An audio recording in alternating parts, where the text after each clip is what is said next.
Assalamualaikum warahmatullahi wabarakatuh. Perkenalkan, nama saya Ayu Dwi Pratiwi dengan NIM 2019-03-11-024 untuk mata kuliah Praktikum Kimia Bahan Alam 2, Prodi Farmasi, Universitas Esa Unggul. Di sini materi yang saya akan bawakan yaitu tentang teknik ekstraksi.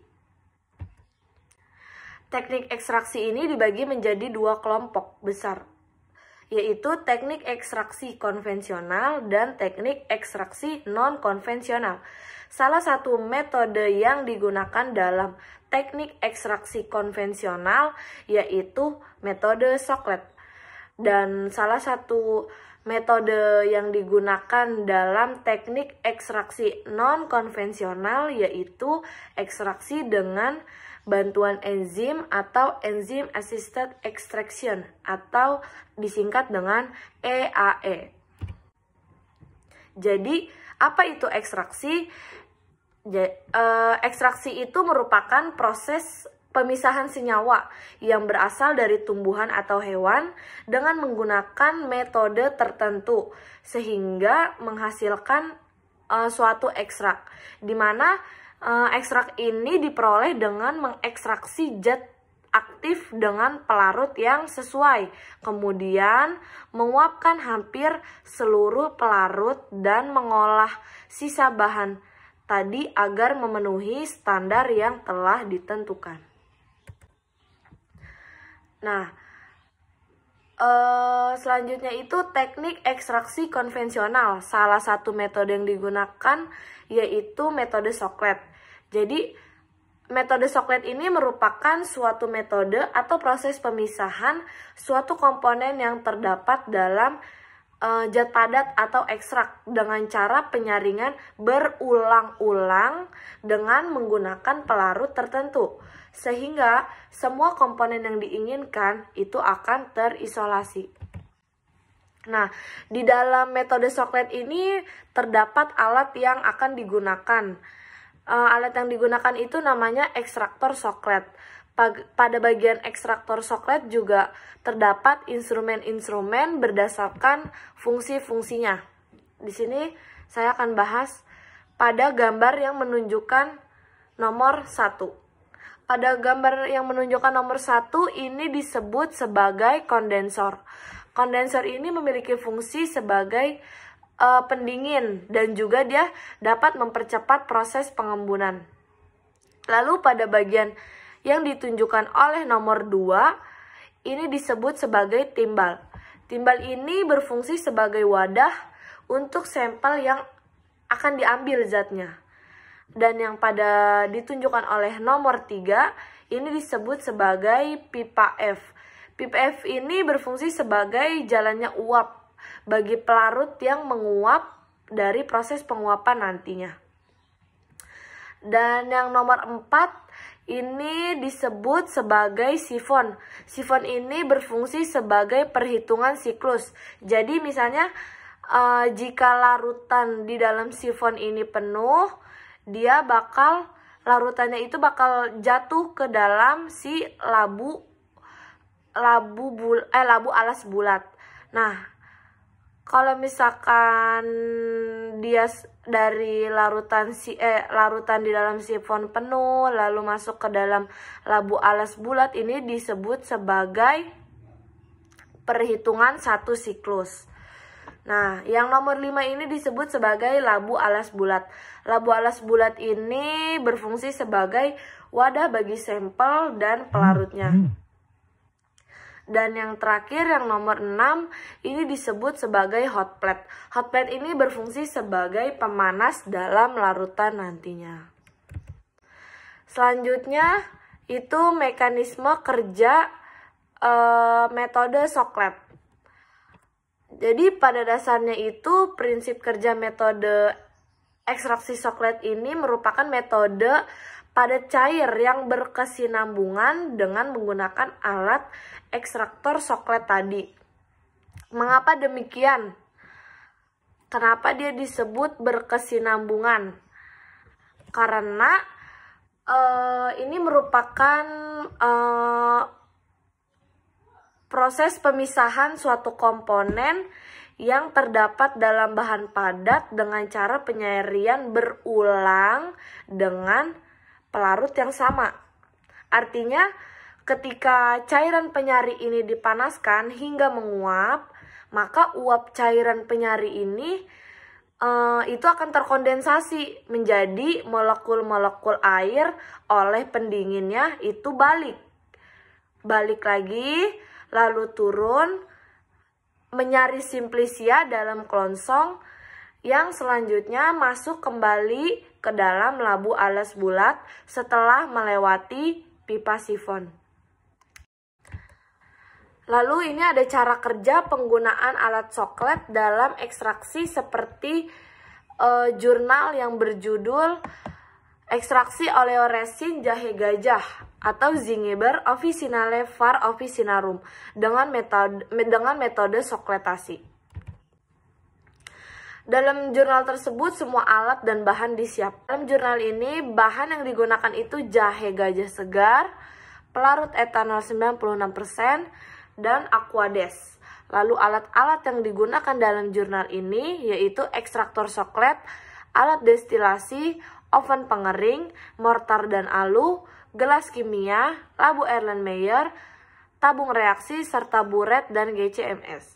Berikut ini metode penelitian atau cara kerja ekstraktor soklet dalam ekstraksi jahe gajah.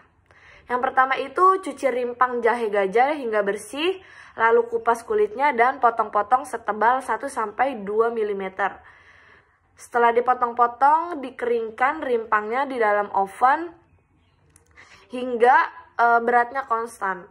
Setelah sudah dikeringkan, haluskan atau tumbuk rimpang ini menggunakan mortal dan alu. Setelah dihaluskan, sisihkan. Setelah disisihkan, ambil seberat 50 gram serbuk jahe gajah, lalu dimasukkan ke dalam kertas saring, lalu ikat dan hingga membentuk silinder. Setelah diikat dan tertutup, kertas saring yang berisi serbuk ini dimasukkan ke dalam kolom soklet. Setelah dimasukkan ke dalam kolom soklet, lalu tambahkan pelarut etanol yang 96% tadi ke labu didih ini sebanyak 500 ml. Setelah ditambahkan pelarut, atur suhunya dengan variabel 70 derajat dan 80 derajat selama 30, 60, 90, 120 hingga 150 menit menghasilkan filtrat. Setelah dihasilkan filtrat, selanjutnya ini filtrat yang dihasilkan akan dianalisa terhadap oleoresin jahe gajah.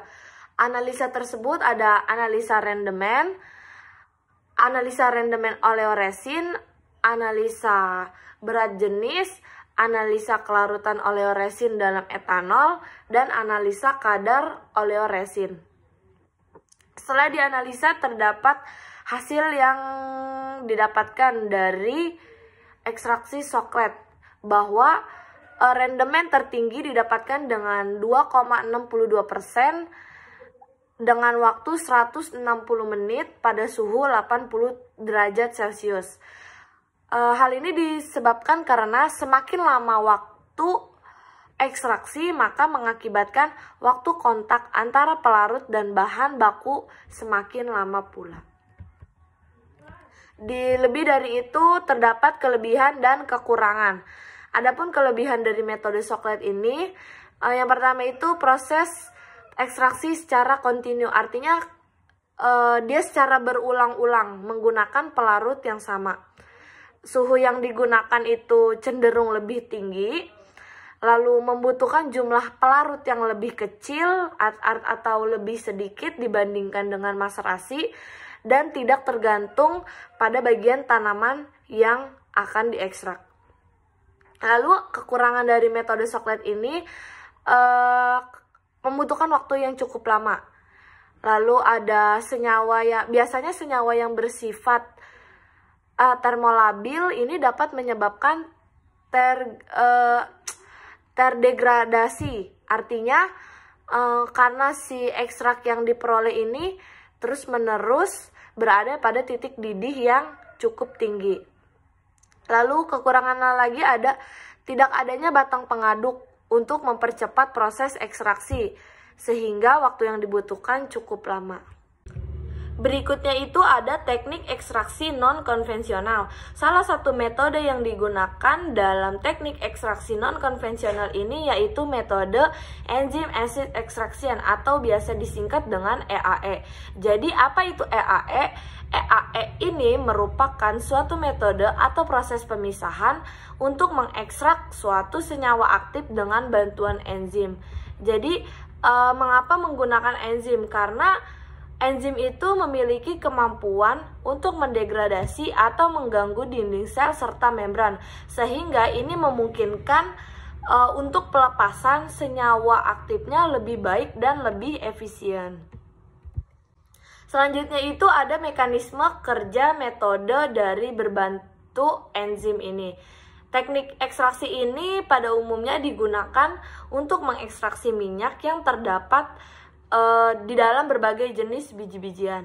Biasanya untuk senyawa-senyawa yang tidak dapat terjangkau dengan pelarut selama ekstraksi dengan teknik konvensional, dengan cara melakukan hidrolisis dengan bantuan enzim sebagai perlakuan awal untuk membantu melepaskan senyawa bahan aktif yang terikat oleh ikatan hidrogen maupun ikatan hidrofobik, sehingga dapat meningkatkan rendemen ekstraksi.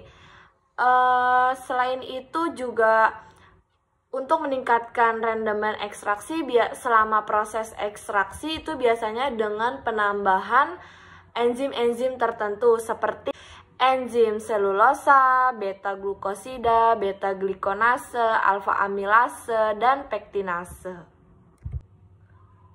Berikut alat yang digunakan dalam metode EAE ini, seperti ada spektrofotometer UV-IS. Alat ini berfungsi sebagai identifikasi suatu senyawa, biasanya digunakan untuk cairan berwarna. Maka sampel yang akan digunakan ini nanti harus diubah dulu ke dalam bentuk senyawa kompleks. Lalu ada thermoscientific genesis. Alat ini berfungsi sebagai mengukur panjang gelombang serapan dari larutan sampel. Lalu ada hot plate stir. Hot plate stir ini berfungsi untuk menghomogenkan suatu larutan dengan bantuan batang pengaduk magnet atau stir bar. Lalu ada inkubator shaker yang berfungsi sebagai pengocokan suatu campuran bahan dengan sampel yang memerlukan temperatur dan kecepatan. Selanjutnya ada autoclave yang berfungsi sebagai mensterilkan suatu alat dan benda dengan menggunakan uap bersuhu dan bertekanan tinggi. Selain itu ada mikrosentrifugasi yang berfungsi sebagai penampung berbagai macam sampel dengan bobot yang sedikit. Dan yang terakhir ada laminar airflow cabinet. Ini berguna untuk pekerja secara aseptis karena LAF ini mempunyai pola pengaturan dan penyaringan aliran udara sehingga menjadi steril dan aplikasi sinar UV beberapa jam sebelum digunakan. Dalam jurnal optimasi selulosa pada enzim acid extraction lemak dari Caulerpa lentilifera segar menggunakan respons surface metodologi, jurnal ini bertujuan untuk mengoptimasi proses ekstraksi lemak dari C. lentilifera dengan bantuan enzim selulosa. Pada perlakuan optimal tersebut, asam lemak diidentifikasi menggunakan GCMS dan diharapkan dapat meningkatkan nilai tambah dari rumput laut hijau C. lentilifera. Alat yang digunakan dalam penelitian ini yaitu spektrofotometer UV-VIS, Erlenmeyer, water bath, inkubator shaker, serta corong pisah. Di dalam jurnal tersebut bahan dan alat disiapkan. Bahan yang digunakan itu rumput laut C, lentilivera dari BAP Jepara, enzim selulosa, asam asetat, diklometan, asam sulfonat, kalium persulat, etanol heksana, KOH, metanol, aquades, NaOH, DNS, fenol, Na2S2O5, NaK tartat, buffer sitrat pH 5, dan standar glukosa. Berikut ini cara kerja dari penelitian. Yang pertama itu sampel rumput laut dihancurkan dan ditimbang sebanyak 100 gram berat basah. Lalu dimasukkan ke dalam tabung Erlenmeyer yang 250 ml. Tambahkan asam asetat hingga mencapai pH optimum enzim, yaitu dengan nilai pH 5. Setelah mencapai pH optimum, enzim ditambahkan sesuai konsentrasi yang telah ditentukan. Panaskan water bath untuk mengaktifasi enzim dengan suhu yang ditentukan dalam waktu 30 menit. Setelah itu, goyangkan sampel menggunakan shaker dengan kecepatan 30 rpm selama waktu yang telah ditentukan. Lakukan inaktivasi enzim dengan menambahkan asam asetat hingga mencapai pH 3. Lalu terakhir tambahkan pelarut ke dalam corong pisah dengan perbandingan 1:1 atau pelarut sampel volume V per W. Lakukan pengocokan dan diamkan selama 2-5 menit. Maka setelah pengocokan dan pendiaman selama 2-5 menit, itu akan terbentuk fase lapisan. Ada fase aqueous, sel debris, dan pelarut organik. Fase organik diambil dan dimasukkan ke dalam vial, kemudian pelarut diuapkan sehingga hasil ekstraksi akan ditimbang untuk menghitung jumlah lemak yang diekstrak. Dan hasil yang didapatkan bahwa aktivitas enzim memiliki unit yang menunjukkan banyaknya enzim yang menghasilkan 1 mikromol glukosa per menit. Aktivitas enzim yang dihasilkan dari reaksi katalitik enzim ini yaitu 1,98 mikro per mili sampai 4,14 mikro per mili. Adapun faktor-faktor yang mempengaruhi keberhasilan ekstraksi dengan bantuan enzim yaitu ada faktor komposisi dan konsentrasi enzim, faktor ukuran partikel bagian tanaman, faktor rasio padatan dengan air, faktor waktu hidrolisis, serta faktor kadar air dalam partikel. Adapun kelebihan dan kekurangan dalam metode ini. Untuk kelebihannya itu metode ini sangat ramah lingkungan. Selain itu, waktu yang dibutuhkan juga lebih efisien, pelarut yang digunakan tidak terlalu banyak, dan menggunakan suhu yang rendah. Lalu ada juga kekurangan dari metode ini, yaitu senyawa aktif yang dapat mengalami degradasi pada suhu tertentu. Lalu jika suhunya terlalu tinggi, maka enzim akan terdenaturasi. Sekian materi yang saya bahas tentang teknik ekstraksi. Kurang lebihnya mohon maaf. Wassalamualaikum warahmatullahi wabarakatuh. Terima kasih.